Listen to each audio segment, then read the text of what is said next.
content down the road. Now, let's go ahead and begin because I actually wrote down on my notes. The fight choreography in the end looked fantastic. The animation was super smooth, so even if things weren't super detailed in that battle, I want to say just kudos to the animation team. They did a bang up job with Kagaya versus Elena towards the end, and then with the mysterious alien woman.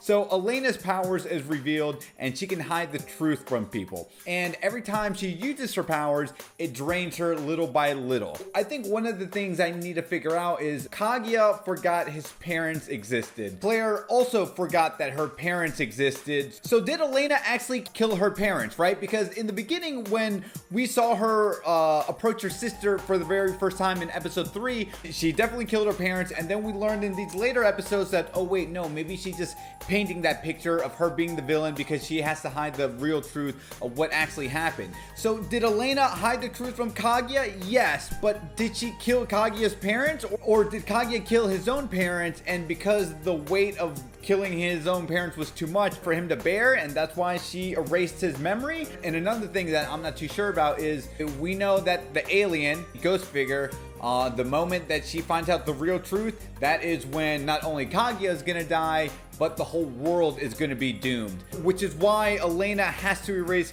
Kagaya's memory, because Kagaya is apparently a very key central role into discovering the truth for all of us. And I do like how they always mess with the notion of Kagaya not being the main protagonist, because, well, he doesn't really have those I would say the shonen checklist traits, right? Like he doesn't have that burning resolve. He's pretty weak, he's pretty timid, right? Even when he's still in his perfect form, he still has to rely on someone to do the battling with him. I do like that, but he is the main character because clearly he is the big puzzle piece to this big $1 million mystery that we are getting here. So Elena is definitely not necessarily a bad person, and her erasing Kagaya is coming for good merit, but what's the reason? We don't know. I feel like that might upset some people. It didn't bother me, but I feel like now with the 13 episode run that we witnessed, Gleipnir had so many great things working for it, and I feel like we got a little sidetracked somewhere in the middle, because this mystery of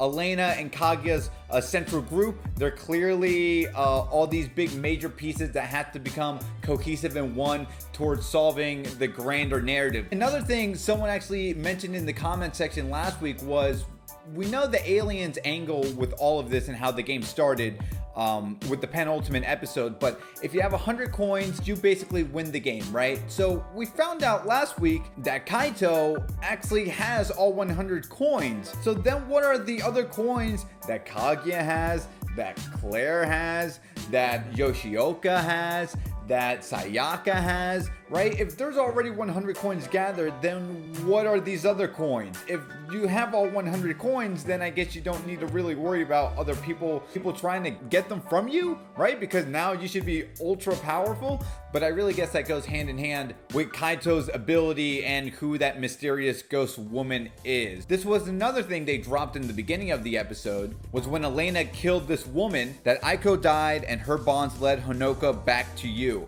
So it seemed like this woman that Elena killed was the root of it. Okay, I get that. But if she died and she was a major player in all this, then why wasn't the problem necessarily solved? And, you know, the boyfriend who was a scumbag for knowing that Honoka became, you know, Aiko, it seems like now he's also another major player in all this, because Elena was confronting Kagaya during the final battle. She was like, oh yeah, Naoto and I will take care of this. But what's his abilities? And I'm not saying that as a knock on the finale. I thought the finale episode of Gleipnir was a bang up job. And now we got to talk about the fight with Kagaya and the alien, because it was really cool. And yeah, she clearly put my boy Kagaya in a genjutsu, because there was multiple body doubles of all these female ghost figures. Kagaya is trying to figure out, just as much as I am, what the hell is exactly going on here. And Elena, of course, saved the day, because I saw Elena today was the memory that kept Kagaya from concluding this battle. And I'm like, oh man, so he's clearly a major part in all this, but to what extent, and how does this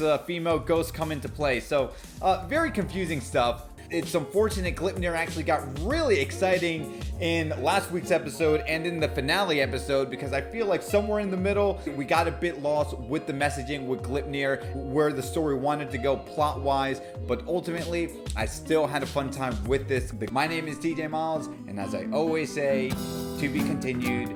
Take care.